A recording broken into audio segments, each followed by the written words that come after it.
జై శ్రీమన్నారాయణ. నేను మీ వాణి సత్యాన్ని శ్రీ విష్ణు పరివార్ ఛానల్ నుంచి మాట్లాడుతున్నానండి. Welcome to our channel. జై శ్రీమన్నారాయణయ సునీత. జై శ్రీమన్నారాయణ గురుగారు. అమ్మ, ఈరోజు ఆదిత్య హృదయంలోని 22, 23, 24 శ్లోకాస్ చూద్దాము. 22 మొదటగా, నాశయత్యేష వైభూతం తదీవ సృజతి ప్రభుః పాయత్యేష తపత్యేష వర్షత్యేష గభస్తిభిః. పద విభజన చూద్దాము. నాశ యత్యేష, థే తాకింద కారం ఉంది. త్యేష వై భూతం, హా ఒత్తక్షరం మహాప్రాణం. తదేవ సృజతి ప్రభుః, పాకింద రకారం, భా మహాప్రాణం. భూ తర్వాత విసర్గలు వచ్చినాయి కాబట్టి హూ వస్తుంది. ప్రభుః. పాయత్యేష తాకింద యకారం. తపత్యేష సేమ్ రిపీట్. వర్షత్యేష వర్ష రాకింద షణ్ముఖంలో షా, అది కూడా సంయుక్తాక్షరం. వర్షత్యేష గభస్తిభిః. భా రెండు భాలు కూడా మహాప్రాణాలు. మధ్యలో సాకింద తకారం ఉంది సంయుక్తాక్షరం. లాస్ట్ లో భీ తర్వాత విసర్గలు ఉన్నాయి, హీ అయిపోతుంది. గభస్తిభిః. సో నాశయత్యేష వై, నాశయత్యేష వై భూతం భూతం తదేవ తదేవ సృజతి ప్రభుః సృజతి ప్రభుః పాయత్యేష పాయత్యేష తపత్యేష తపత్యేష వర్షత్యేష వర్షత్యేష గభస్తిభిః. గభస్తిభిః. ఆఫ్లైన్. నాశయత్యేష వైభూతం నాశయత్యేష వైభూతం తదేవ సృజతి ప్రభుః తదేవ సృజతి ప్రభుః పాయత్యేష తపత్యేష పాయత్యేష తపత్యేష వర్షత్యేష గభస్తిభిః. వర్ష్యత్యేష గభస్తిభిః. Line wise. నాశయత్యేష వైభూతం తదేవ సృజతి ప్రభుః నాశయత్యేష వైభూతం తదేవ సృజతి ప్రభుః పాయత్యేష తపత్యేష వర్షత్యేష గభస్తిభిః.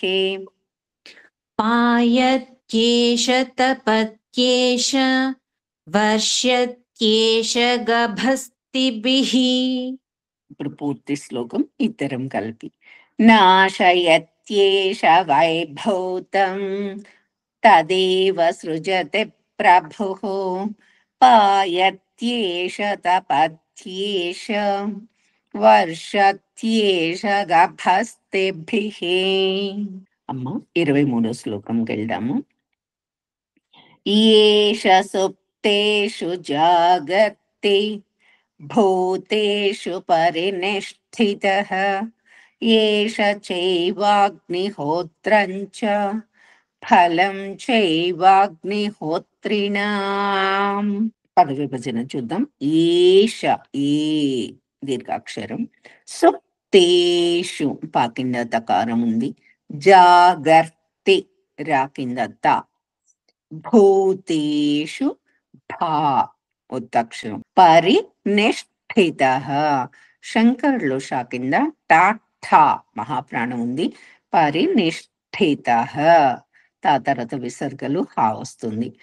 ఏష చైవాగ్ని గా కింద నకారం. హోత్రంచ తా కింద రకారం. ఫలన్ అ మహాప్రాణం, చైవాగ్ని గా కింద నకారం, హోత్రిణాం తా కింద రకారం. అది సంయుక్తాక్షరం. సో వర్డ్ బై వర్డ్ చూద్దాము. ఏష ఏష సుప్తేషు సుప్తేషు జాగర్తి జాగర్తి భూతేషు భూతేషు పరినిష్ఠితః. పరినిష్ఠితః. ఏష చైవాగ్ని ఏష చైవాగ్ని హోత్రం చ హోత్రం చ ఫలం ఫలం చైవాగ్ని చైవాగ్ని హోత్రిణాం. హోత్రిణాం. ఆఫ్లైన్ చూద్దాం. ఏష సుప్తేషు జాగర్తి ఏష సుప్తేషు జాగర్తి భూతేషు పరినిష్ఠితః. భూతేషు పరినిష్ఠితః. ఏష చైవాగ్నిహోత్రం చ ఏష చైవాగ్నిహోత్రం చ ఫలం చైవాగ్నిహోత్రిణాం. ఫలం చైవాగ్నిహోత్రిణాం. Line wise. ఏష సుప్తేషు జాగర్తి భూతేషు పరినిష్ఠితః. ఏష సుప్తేషు జాగర్తి భూతేషు పరినిష్ఠితః. ఏష చైవాగ్నిహోత్రం చ ఫలం చైవాగ్నిహోత్రిణాం. ఏష చైవాగ్నిహోత్రం చ ఫలం చైవాగ్నిహోత్రిణాం. ఇప్పుడు ఇద్దరం కలిపి పూర్తి శ్లోకం. ఏష సుప్తేషు జాగర్తి భూతేషు పరినిష్ఠితః. ఏష చైవాగ్నిహోత్రం చ ఫలం చైవాగ్నిహోత్రిణాం. ఈరోజు లాస్ట్ శ్లోకం 24వ శ్లోకం చూద్దాము. వేదాశ్చ క్రతవశ్చైవ క్రతూనాం ఫలమేవ చ యాని కృత్యాని లోకేషు సర్వ ఏష రవిః ప్రభుః. పద విభజన చూద్దాము. వేదాశ్చ శంకర్లో షా కింద చ చా ఉంది. సో క్లియర్ గా పలకాలి.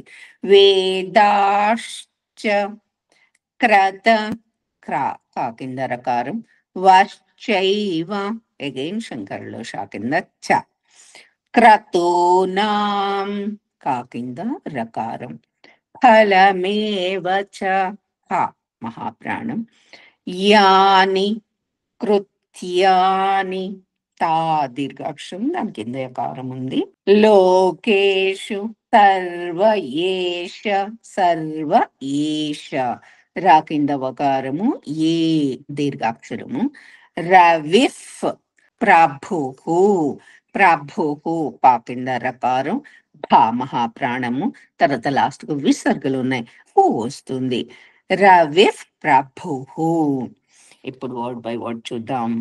వేదాశ్చ వేదాశ్చ క్రతవశ్చైవ క్రతవశ్చైవ క్రతూనాం క్రతూనాం ఫలమేవ చ ఫలమేవ చ యాని కృత్యాని యాని కృత్యాని లోకేషు లోకేషు సర్వ ఏష సర్వ ఏష రవిః ప్రభుః. రవిః ప్రభుః. ఆఫ్లైన్. వేదాశ్చ క్రతవశ్చైవ వేదాశ్చ క్రతవశ్చైవ క్రతూనాం ఫలమేవ చ క్రతూనాం ఫలమేవ చ యాని కృత్యాని లోకేషు యాని కృత్యాని లోకేషు सर्व एष रविः प्रभुः सर्व एष रविः प्रभुः लैन् वैस् वेदाश्च क्रतवश्चैव क्रतूनां फलमेव च वेदाश्च क्रतवश्चैव क्रतूनां फलमेव च यानि कृत्यानि लोकेषु सर्व एष रविः प्रभुः यानि कृत्यानि लोकेषु सर्व एष रविः प्रभुः మొత్తం పూర్తి శ్లోకం ఇద్దరం కలిపి వేదాశ్చ క్రతవశ్చైవ క్రతూనాం ఫలమేవ చ యాని కృత్యాని లోకేషు సర్వ ఏష రవిః ప్రభుః. జై శ్రీమన్నారాయణాయ. జై శ్రీమన్నారాయణ గురువు గారు. ఈ వీడియో కనుక మీకు నచ్చినట్లయితే కనుక లైక్ చేయండి, షేర్ చేయండి, అలాగే సబ్స్క్రైబ్ చేసుకోండి. మీ లైక్స్ మాకు చాలా ఇంపార్టెంట్ అండి. మీరు అందరూ కూడా లైక్ చేస్తున్నారు. ధన్యవాదాలు. ఉంటాను.